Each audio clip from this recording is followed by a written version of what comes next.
Under the surface of the water in Truk Lagoon lives the largest coral reef in Micronesia. Like all coral reefs, this one began with single polyps, small coral animals best seen at night when they stretch out their tentacles to feed on floating plankton.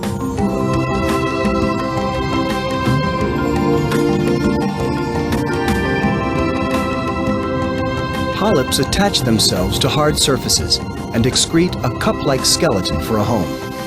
In Truk Lagoon, the wrecks of Japanese ships sunk in a battle during World War II laid the foundation for one of the most diverse ecosystems on Earth.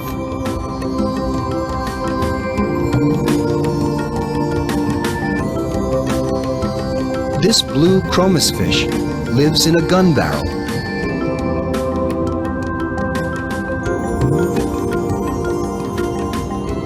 Over the last half-century, thousands of coral skeletons became the hills and valleys of a reef.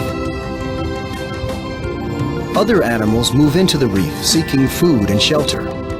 Coral reefs house over 25% of all marine life. Commercial fish, like this grouper, live in reefs, and some sharks rely on the reefs for food.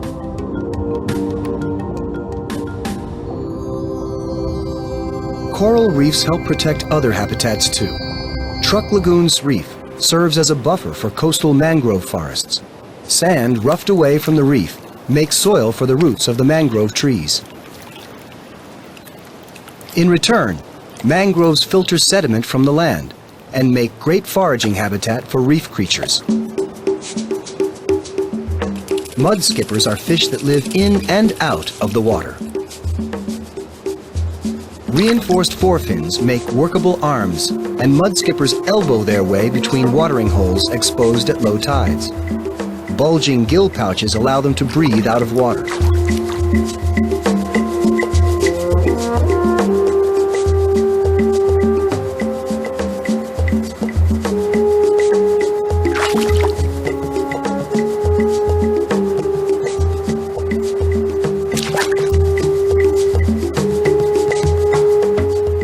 Fiddler crabs dine in the mangroves too, before scurrying back to the shelter of the reef.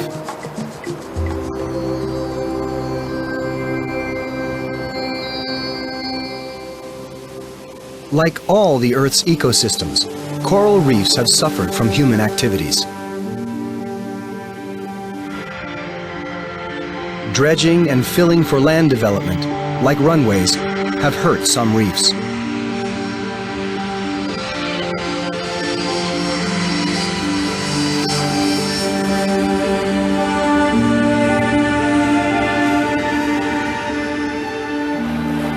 Other corals die when ocean temperatures rise from global warming. Bleached skeletons are all that remain.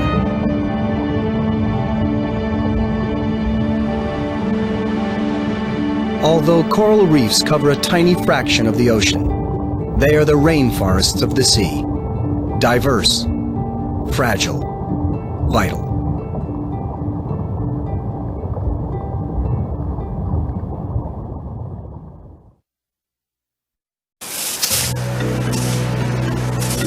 From the soil under our feet to the stars above, matter makes up everything in the universe.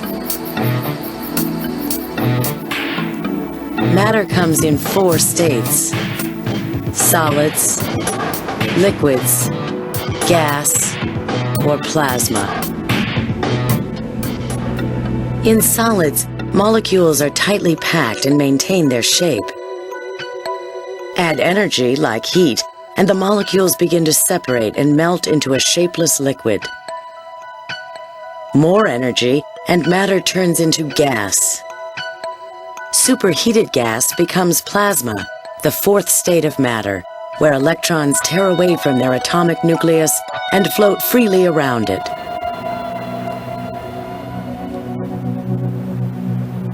Even in cold climates, solids like this snow turn to water when heat energy pushes the temperature above water's melting point.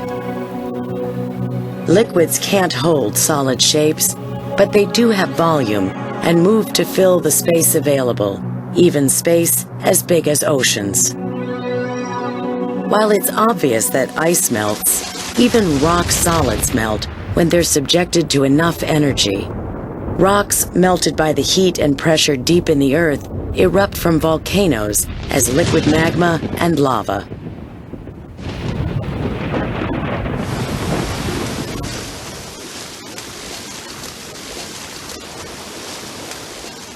Gas molecules are farther apart and have even more energy than liquids. Gases, like air and hydrogen gas in the universe, have no fixed shape or volume.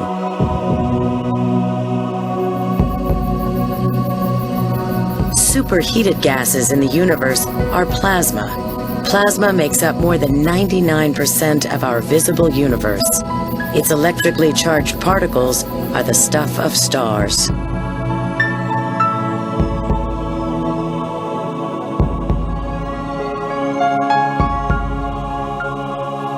Physicist Albert Einstein came up with an equation, E equals mc squared, to help explain the relationship between energy and mass. The simplest interpretation suggests that matter can be converted into energy and energy into matter.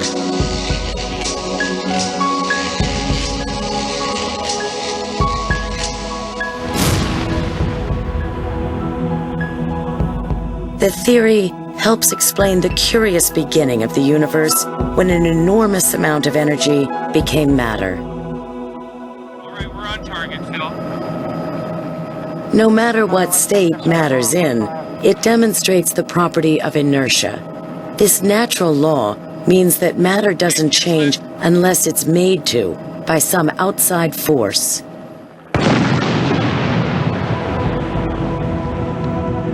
Ice may be moved to melt, and an avalanche to slow, only when moving forces, such as heat, act on them.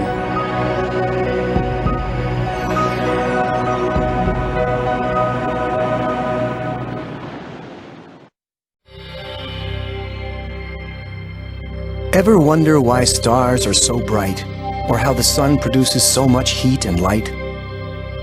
It turns out each star is a giant nuclear furnace that releases energy at its core. It's nuclear energy that lights up the sky. The sun is the star that glows closest to the Earth. It gets its energy by burning gases at its core in a process called fusion. Like most stars, the sun consists almost entirely of two gases, hydrogen and helium. During fusion, hydrogen atoms collide with such strong force that they fuse together to make helium.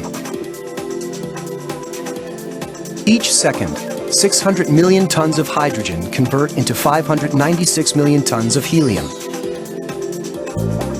The missing 4 million tons of matter are transformed into energy. This process is only possible because of the enormous heat and pressure found at the center of the sun. It's about 25 million degrees Fahrenheit in there. Energy moves from the center to the surface of the sun with dramatic results. The most spectacular sight is an enormous explosion of energy known as a solar flare. These flares send radioactive particles into space. Particles that get carried by solar winds. They reach the Earth in a day or two, where they're deflected by the Earth's magnetic field. But at the North and South poles, these particles can hit the Earth's atmosphere and produce brilliant light shows known as auroras.